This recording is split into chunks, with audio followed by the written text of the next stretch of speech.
अस्सलाम वालेकुम everyone, this is Yasir Khan Rokhri and you are watching Yasir Khan Rokhri official YouTube channel. आज की वीडियो बड़ी इंपॉर्टेंट वीडियो और बड़ी इंटरेस्टिंग वीडियो है। हमारा टॉपिक है पाकिस्तान की मौशी हालत और लबर्ड इंडस्ट्री का फ्यूचर, लबर्ड इंडस्ट्री का मुस्तकबिल पाकिस्तान में, जो हमारी करंट इकनॉमिक सिचुएशन है उसके तनाजुल में। वीडियो आखिर तक ज़रूर देखिएगा बिकॉज डिफरेंट इसमें इंफॉर्मेशंस हैं और उनको एंड में मैं लिंक करूंगा हमारे बर्ड्स के साथ कि इनका हमारे बर्ड्स के साथ क्या लिंक है और इस इंडस्ट्री के साथ क्या लिंक है। तो आपसे ये रिक्वेस्ट है कि वीडियो को आपने एंड तक ज़रूर देखना है। इस वक्त जी महंगाई का तूफ़ान है पाकिस्तान में। रुपए की कदर डॉलर के मुकाबले में उसमें दिन ब दिन तनज़ली हो रही है। 2018 में रुपी के अगेंस्ट डॉलर 100 रुपये का था और आज 100 रुपये से इसकी प्राइस बढ़ के 180 रुपये तक जा पहुंची है। पेट्रोल 100 रुपये लीटर था और 2018 में आज पेट्रोल की कीमत 147 रुपये पर लीटर हो गई है। इसी तरह आटा, चीनी, गैस, बिजली, हर चीज़ की प्राइसेस में बेपनाह इजाफा हुआ है आने वाले पिछले 3-4 सालों में। अब जब देखें पेट्रोल की प्राइस ऊपर जाती है या डॉलर की प्राइस ऊपर जाती है तो मोस्टली चीज़ें जो हमारे मुल्क में प्रोडक्शन हो रही है या प्रोड्यूस हो रही हैं, फैक्ट्रियों में माल तैयार हो रहा है, वो काफ़ी सारा माल इंपोर्ट होता है। तो डॉलर की प्राइस जब ऊपर जाती है तो उससे चीज़ें महंगी होती हैं। जब पेट्रोल की प्राइस ज़्यादा होती है तो उससे क्या फ़र्क पड़ता है कि सारी की सारी मसनूआत की ट्रांसपोर्टेशन का इन्हिसार पेट्रोल के ऊपर है। तो जब ट्रांसपोर्टेशन कॉस्ट ऊपर जाती है, पेट्रोल की प्राइस ऊपर जाती है तो उन तमाम चीज़ों की प्राइस में भी इजाफा देखने को मिलता है। ये हमारी इस वक्त करंट सिचुएशन है। अब इसको हम फर्दर फिगर्स में देखते हैं कि फिगर्स क्या कहते हैं पाकिस्तान की मौशी हालत के बारे में। सबसे पहले हम देखेंगे जी पाकिस्तान में इन्फ्लेशन क्या है। आसान अल्फाज में, जिन भाइयों को ज़्यादा इकोनॉमिक डिटेल्स का नहीं पता, इन्फ्लेशन एक महंगाई का पैमाना आप समझ लें। इन्फ्लेशन की अगर परसेंटेज ज़्यादा होगी तो हम कहेंगे कि महंगाई बढ़ रही है, और अगर इन्फ्लेशन की परसेंटेज कम होगी तो हम कहेंगे महंगाई कम हो रही है। आप ये ग्राफ में देख सकते हैं 2018 में तकरीबन ये इन्फ्लेशन रेट जो है वो तकरीबन 4.5-5% के पास था और ये 2018 के बाद इंक्रीज़ करके तकरीबन 9.5-10% तक चला गया 2020 में। अच्छा, इसकी एक वजह ये भी थी कि कोरोना की वजह से मामलात थोड़े से बिगड़े और कुछ हमारी इकॉनमी वैसे भी 2018, 19, 20 अगर आप देखें तो कांस्टेंट इन्फ्लेशन इंक्रीज़ आई है, तो वो इकॉनमी भी परफॉर्म नहीं कर रही थी। ऊपर से कोरोना का भी मसला बन गया जिसकी वजह से इन्फ्लेशन में एकदम काफ़ी ज़्यादा इजाफा देखने को मिला। अब अगर हम इसको गौर से देखें तो इसमें रिडक्शन पाई जा रही है 2020 से लेके अब तक 2021 तक हम देखें तो इसमें रिडक्शन है और करंटली इन्फ्लेशन जो है हमारी वो तकरीबन को 5.9% के पास नज़र आ रही है। इन्फ्लेशन को हम हमेशा मेजर करते हैं ईयर एंड पे, जो फाइनेंशियल ईयर क्लोज होता है वो जून एंड पे। तो जो 2022 की भी एक्सपेक्टेड इन्फ्लेशन है वो भी तकरीबन 2021 के बराबर ही है, विच इज़ 5.9% एक्सपेक्टेड जो इन्फ्लेशन रेट है। अब 4% से इंक्रीज़ करके 5.9% पे इन्फ्लेशन गई है जी, यानी कि फिगर्स में भी साबित हो रहा है कि मुल्क में महंगाई का इजाफा हुआ है। चलें जी आगे चल के अब हम देखते हैं कि जीडीपी ग्रोथ कैसी है पाकिस्तान की। जीडीपी जिन भाइयों को नहीं पता उनकी आसानी के लिए मैं समझा देता हूँ कि एक मुल्क में जितनी भी मसनूआत या सर्विसेज तैयार की जा रही हैं और जितनी भी मसनूआत और सर्विसेज को बेचा जा रहा है वो उनका टोटल जो हिसाब है उसको हम जीडीपी कहते हैं। जीडीपी का ग्राफ परसेंटेज में जितना ऊपर जाएगा उससे एक अच्छी मौशी हालत उस मुल्क की वाज़ेह होगी। जीडीपी का ग्राफ अगर ऊपर जा रहा है तो हम कहेंगे हालात हमारे बेहतरी की तरफ जा रहे हैं, और अगर जीडीपी का ग्राफ नीचे को परसेंटेज में आएगा तो हम कहेंगे कि तनज़्ज़ुली की तरफ जा रही है मौशी हालत। आप अगेन देख सकते हैं कि 2018 में जीडीपी जो है वो तकरीबन 5-5.5% के पास था और ये 2019 में और 20 में रिड्यूस करके -0.5% तक आ गया। अगेन कुछ हमारी इकोनॉमिक सेक्टर की परफॉर्मेंस भी अच्छी नहीं थी, ऊपर से 2020 में we got hit by corona very badly. तो उस वजह से आप ये देखें कि ये 0% ग्रोथ रेट से भी नीचे डेप्रिशिएट करके 0.5% माइनस में आ गया। तो इस वक्त ठीक है, थोड़ी सी बेहतरी आई 2021 में, जैसे कोरोना सिचुएशन पे थोड़ा सा काबू पाया गया। तो अभी भी इस वक्त जहाँ पे हम देख रहे हैं इसको, ये तकरीबन आई थिंक 3.9% के पास चल रही है जीडीपी ग्रोथ रेट, जो कि पुराने वक्तों में 5.5% थी 2018 के पास। तो उससे अभी भी ग्रोथ रेट हमारा कम है। और ये जो हमारी 2020 में ये 0 पॉइंट से भी नीचे आई थी, जब किसी भी इकोनॉमी में आपका जीडीपी माइनस में जाता है या 0 पॉइंट से नीचे जाता है, तो उस फेज़ को हम कहते हैं डिप्रेशन। जैसे एक नीचे ऊपर से नीचे को आती है, इसको हम कहते हैं रिसेशन। तो इकोनॉमी रिसेशन का शिकार हुई और 2020 में डिप्रेशन में भी गई, और उसके बाद थोड़ी सी सिचुएशन बेहतर हुई और अभी भी उस रेंज में नहीं है जिस रेंज में हम इसको देखना चाहेंगे।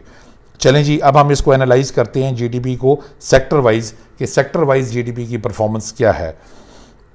जैसे हमने पहले कहा कि 2018 में 5.5% पे आई, वहाँ से रिड्यूस करके -0.5% पे 2020 में आई, और अब इस वक्त ये 3.5 के ऊपर जीडीपी का ग्राफ हमें दिखा रहा है।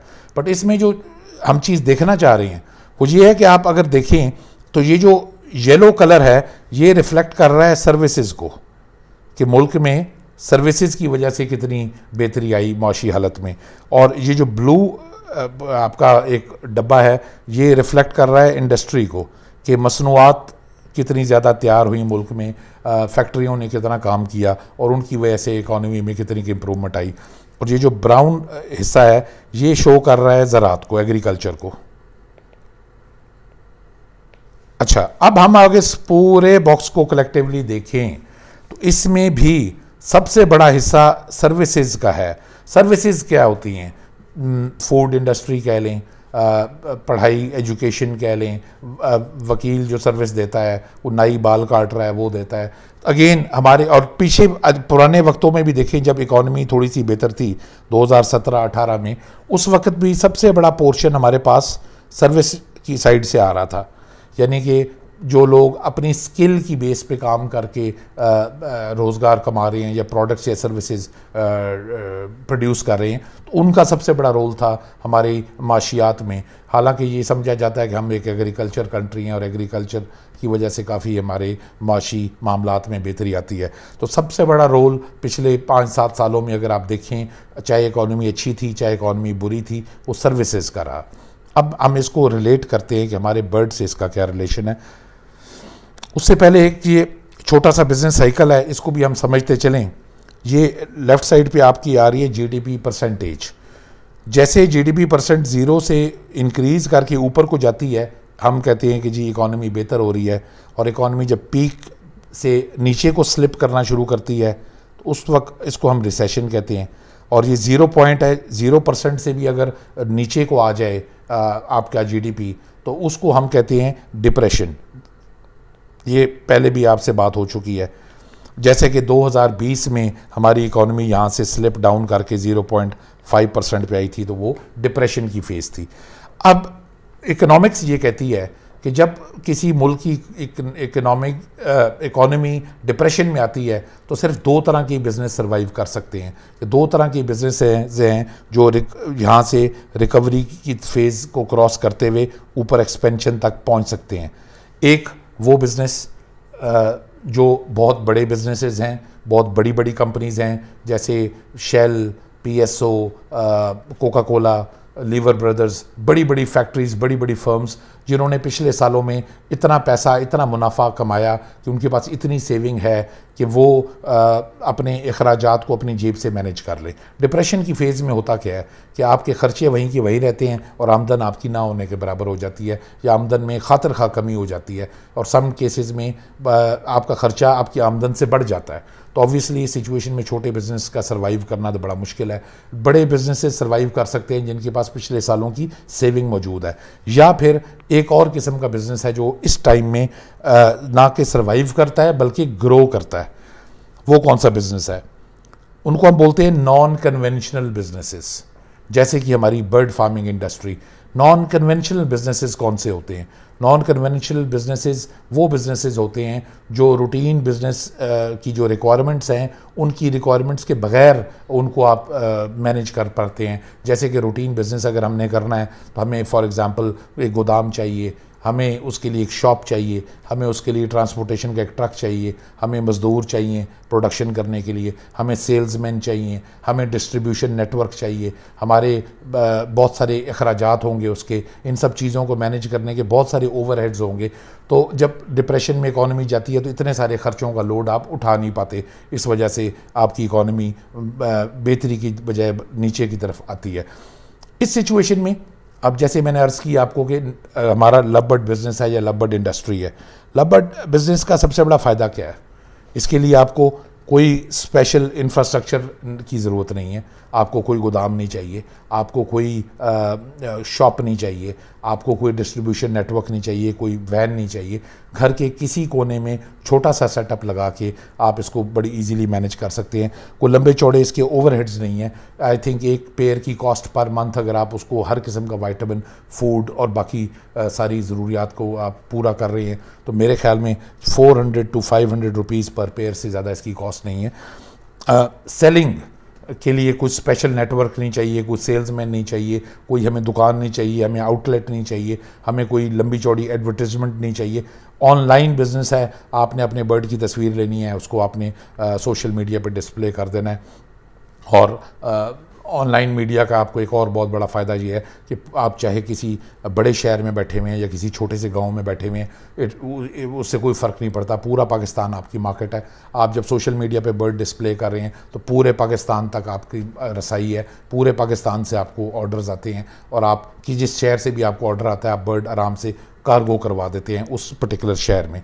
तो आपकी कोई ख़ास डिस्ट्रीब्यूशन कॉस्ट भी इसमें इन्वॉल्व नहीं है। ये वो फैक्टर है जिसकी वजह से लव बर्ड इंडस्ट्री में बूम आया और आज पाकिस्तान में जो फास्टेस्ट ग्रोइंग बिजनेसेस हैं उनमें से एक लव बर्ड इंडस्ट्री है इस वक्त। और आप जब देखें कि हम जिक्र कर रहे थे कि 2020 में इकॉनमी -0.5% GDP पे गई, डिप्रेशन में गई, तो ये वो टाइम था जब लव बर्ड इंडस्ट्री ने सबसे ज़्यादा ग्रो किया पाकिस्तान में। ये वो टाइम था जब लव बर्ड इंडस्ट्री ने ऐसे ग्रो किया। वजह कि नॉन कन्वेंशनल बिजनेस था, इजी टू मैनेज था, कोई रॉकेट साइंस नहीं थी, कोई इसमें एक्स्ट्रा एक्सपेंसेस नहीं थे। तो ये एक वजह थी जिसकी वजह से इस बिज़नेस में एक्सपोनेंशियल ग्रोथ देखने को आई और इसकी डिमांड में दिन ब दिन इजाफा हुआ। लोगों ने सेटअप लगाए, छोटे छोटे सेटअप अपने घरों में, और उन्होंने इससे अच्छा रोज़गार कमाया। बहुत सारे लोग क्योंकि ये इकोनॉमिक सिचुएशन पाकिस्तान के अलावा पूरी इंटरनेशनली इतनी अच्छी नहीं थी, पेंडेमिक की वजह से, कोरोना की वजह से गल्फ़ कंट्रीज़ में बहुत सारे लोग बेरोज़गार हुए। बहुत सारे पाकिस्तानी जो दुबई में, सऊदीया में, कतर में, कुवैत में काम कर रहे थे वो जॉबलेस हुए, वो वापस आए। लोगों को के पाकिस्तान में बिजनेसेस बंद हुए तो लोगों ने रोज़गार के हवाले से लव बर्ड्स को एज ए बिज़नेस चूज़ किया, काम किया, उन्होंने 4 पैसे कमाए, उनका देखा देखी और लोगों को भी इसमें आने का शौक़ पैदा हुआ। तो इस वजह से इस टाइम में, जिस टाइम पे हमारी इकॉनमी -0.5 GDP पे थी, उस जब बिजनेसेस बंद हो रहे थे लव बर्ड इंडस्ट्री बूम कर रही थी। ये वजह है। आने वाले अब जो सारे पाकिस्तान की माशी हालात आपको दिखाने का, जो आपको इन्फ्लेशन रेट्स बताने का या GDP ग्रोथ्स बताने का मकसद ये था कि आज भी हमारी इकॉनमी कोई इतनी अच्छी हालत में नहीं है, बल्कि अब तो जो इमरान खान साहब ने जब से असम्बलियाँ तोड़ी हैं, एक सियासी और एक आइनी बहरान है मुल्क में, और मुल्क एक बहरान की तरफ बढ़ता हुआ नज़र आ रहा है। आप लोग याद रखिएगा कि जब भी मुल्क सियासी या आइनी बहरान का शिकार होता है तो उससे सबसे ज़्यादा इफ़ेक्ट होने वाली चीज़ जो है वो आपकी इकॉनमी है। आने वाले वक्तों में अगर ये सियासी बहरान तूल पकड़ता है तो आपकी इन्फ्लेशन रेट्स में इजाफा होगा, आपकी GDP रेट्स जो हैं वो परसेंटेज में कमी देखने में आएगी। डॉलर की कीमत हमारे रुपये के मुकाबले में और ऊपर जाती हुई नज़र आएगी, पेट्रोल की कीमतें और बढ़ती हुई नज़र आएंगी। तो जो हमारी इकोनॉमिक सिचुएशन है उसके हवाले से आई सी के लव बर्ड बिज़नेस एक बेहतरीन बिज़नेस है। आने वाला टाइम फ्यूचर बहुत अच्छा है। इसकी एक और मैं आपको इसका प्रूफ देता हूँ कि आप ये देखेंगे पाकिस्तान की टोटल आबादी है 25 करोड़। 25 करोड़ की आबादी में इस वक्त जो जेन्युइन फैंसियर हैं या जो रिकॉर्डेड नंबर ऑफ फैंसियर है वो अप्रॉक्सीमेटली 2.5 से 3 लाख है। अब 25 करोड़ की आबादी में एक इंडस्ट्री 2.5 से 3 लाख बंदों तक ग्रो कर पाई है, जो अभी तक 1% ऑफ द पॉपुलेशन भी नहीं है। तो हम सेफली ये कह सकते हैं कि 2.5 से 3 लाख से लेके कम से कम 25 लाख तक तो ग्रोथ पोटेंशियल वेरी इजीली इसमें मौजूद है। तो अगर पिछले 10-15 सालों में लवबर्ड इंडस्ट्री ग्रो करती हुई आहिस्ता आहिस्ता 2.5-3 लाख फैंसियर तक आई है, और तो आगे 25 लाख तक कितना टाइम में जाएगी, तो मैं सेफली आपको ये कह सकता हूँ कि आने वाले चंद साल लवबर्ड इंडस्ट्री के हवाले से बहुत रोशन है, बहुत प्रॉफिटेबल हैं। अभी तक जो लोग हैं पार ब्लूज़ एल्बाइनो से ऊपर नहीं आ पा रहे, ऊपर की म्यूटेशंस अभी तक लोगों के पास नायाब हैं। तो इसमें बहुत रूम है, बहुत तरक्की का चांस है, और अच्छा पोटेंशियल और अच्छा फ्यूचर इसमें आगे मैं देख रहा हूँ। इंशाल्लाह ताला अल्लाह ताला जो लोग इस इंडस्ट्री के साथ मुंसलिक हैं या जो लोग इस इंडस्ट्री में आना चाह रहे हैं उनके लिए बेहतर से बेहतर इसबाब पैदा करे। उम्मीद है आपकी आज की वीडियो आपको अच्छी लगी होगी। मैंने कोशिश की कि मैं आपको कंप्लीट एनालिसिस दूँ और अपना एक तज्ज़िया आपको पेश करूँ जिससे आपको फ्यूचर बाइंग में और इस बिज़नेस में एंटर होने में हेल्प मिल सके। Thank you very much.